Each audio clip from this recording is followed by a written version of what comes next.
John Worthington swim. We're going to go over the statements by Fawn Sharp that we're talking about policy, a specific policy, and basically it's the COVID grant they got. And she said, yeah, some of it's a little bit of greenwashing, some of it's window dressing. Well, this report here shows you that it's pretty much all greenwashing and all window dressing on all policy. They've been jumping from one foot to the other for darn near 20 years on all these different river related policies. And I'm just going to jump right in. And we will go right to it. All the different policy changes. I call it the Washington State Flubber and Magic Bean Sediment Salmon Floodplain Ecosystem Restoration Policy. Thanks, Fawn, for being on the inside and being honest about what you're really doing. You're just using greenwashing, window dressing, and they're so comfortable. They've gotten so comfortable doing it. It's just been a continual pattern that they think the public's just that stupid that they'll just keep jumping from one foot to the other. And even if they get down to the mayonnaise and the mustard in their fridge, that they'll just keep going right along and never question authority. You know, John Worthington's here to question authority today. So what we have in the Olympic Peninsula, on the Olympic Peninsula, are 10 different policies with different policy positions. So we have here in our river management and our policy, we have good stormwater, bad stormwater. We need sediment. We have to mitigate sediment. There's good stagnant water. There's bad stagnant water. There's good methane. There's bad methane. We need historic floodplains. We don't need historic floodplains. We don't need saltwater marshes. We need saltwater marshes. We need the river meandering in the flat part of the river close to the mouth. We don't need river meandering at the flat part of the river close to the mouth. We need high water tables so the wetlands can develop. On the other hand, we need to divert the stormwater so the high water tables don't create a wetland. The state does not need a stormwater project on the Dungeness River over Highway 101 because there's not enough traffic to justify building the stormwater project. But yet then they tell us that there's so much 6 ppdq off of a block of concrete on the town road area that we have to have policy because there's all of a sudden too much 6 ppdq in a Dungeness. Then they're saying that the 6 ppdq is coming from the tires on the highway or the road, but we put 500,000 tires out in the Puget Sound just sitting there to create salmon habitat. And the fish are out there for years in the tires. And then we seal boats with the same UV ray protection chemical. It's identical. In a boat haven near you or a marina near you are all these boats, and downtown or wherever the big ships are, all the ships use it. The metal boats, the fiberglass boats, they all use the same UV sealant that's found in the tires. So, and they don't have any stormwater projects in the way to mitigate. So we'll start with the dam removal, you know, and I'll jump back a bit to the casino at Jimmy Come Lately, but here the Department of Interior said we need to return the river and its ecosystem to its natural state. This is before dam removal. But it's also they're addressing rivers in general, and the ecosystem has to be returned to its natural self-regulating state. As far as the Elwha goes, they didn't do that. They left the federal levy in place here, and you can see that this was all part of the natural floodplain. In its natural state, the Elwha River would have gone over to the right side. They didn't remove the federal levee. They mitigated it because the tribe was here. And at the time, I didn't think much of it. Prior to that, they had already mitigated to build the casino here. They mitigated Dean Creek. And you can see Dean Creek was, this was all floodplain, historic floodplain. And they mitigated it to keep the casino here and also to keep the road from getting flooded out. But there's so much concrete they mitigated here, I could land a small plane next to the Jimmy Come Lately.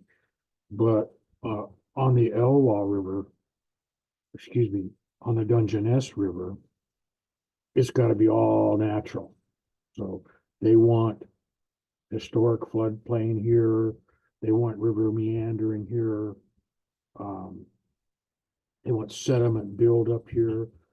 But they want sediment buildup here, and they don't care where the river goes. It goes where it goes because that's the natural state. So let's review again. No natural state at Jimmy Come Lately. No natural state on Elwha, even though Congress gave them millions of dollars to do it. And then the nonprofits, they run out and they crow about how we're going to restore this river to its natural state. But they mitigated it, and they had to protect tribal developments. And, you kind of went with it then, but all of a sudden now you get down here on the Dungeness and it's a completely different policy. And, you know, they didn't protect people. And basically, what they did was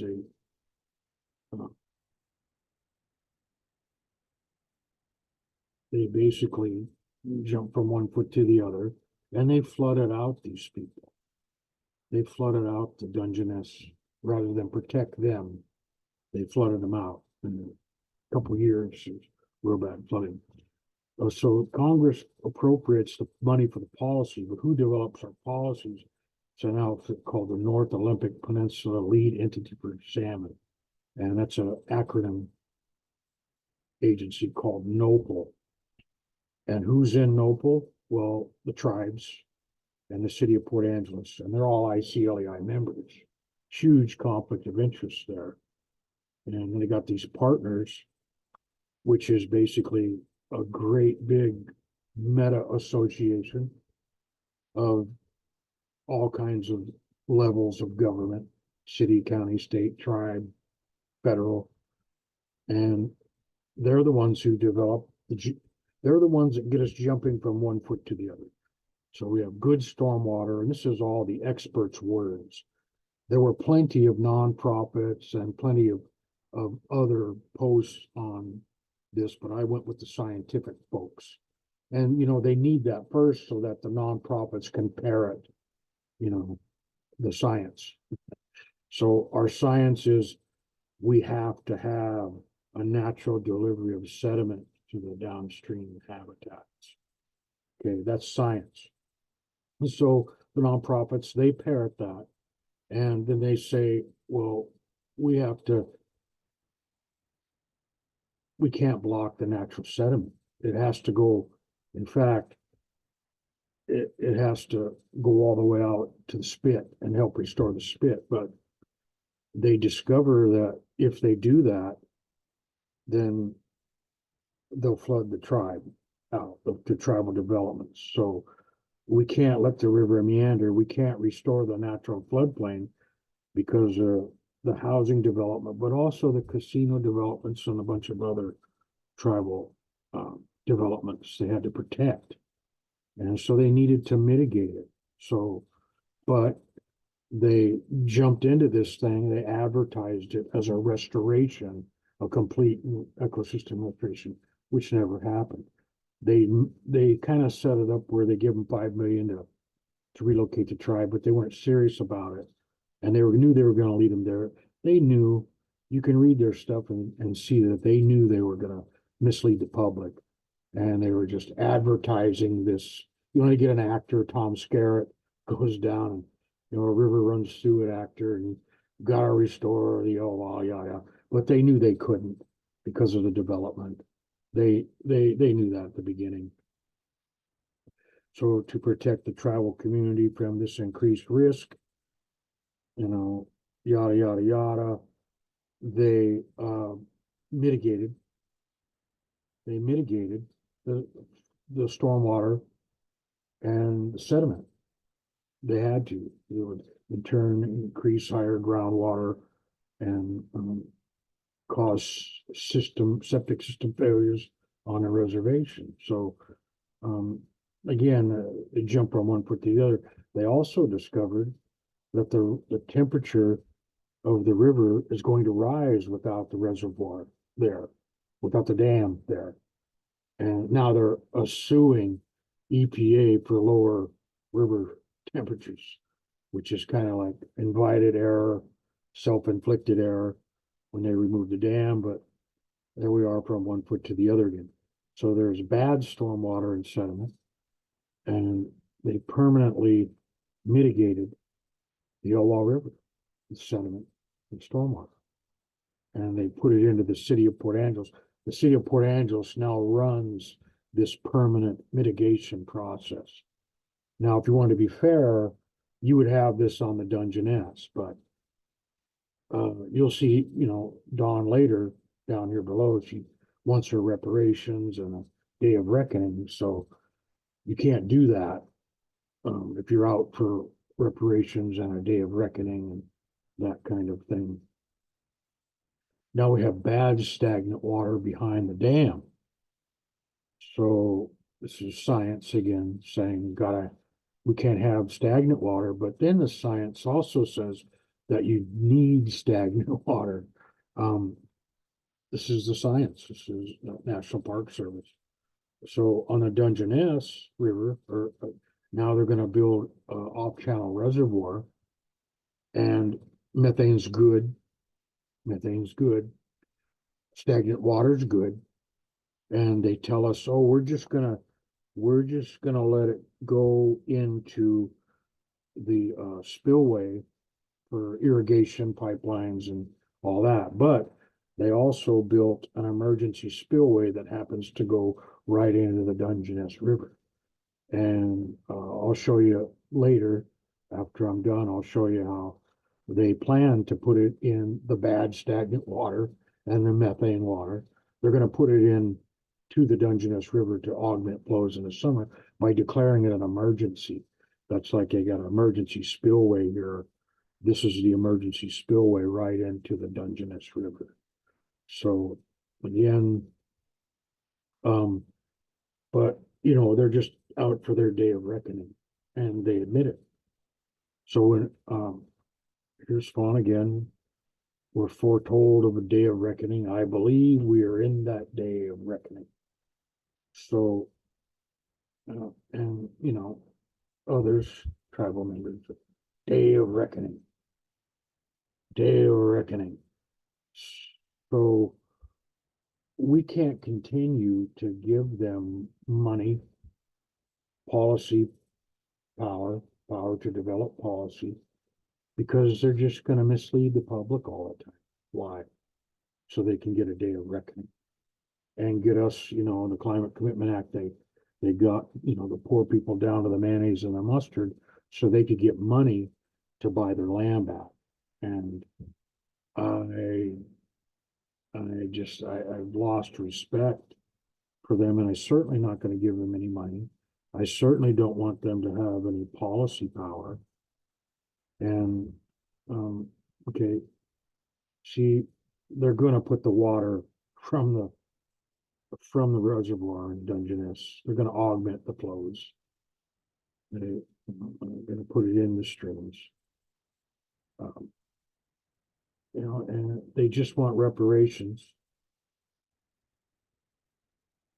Climate reparations. Well, great. Let's put them in a position of power. Let's integrate tribal priorities. Let's put them off in an NGO, put them in charge so that they can get their climate reparations. The natives, we're gonna let them, the natives get their reparations, but it can't continue.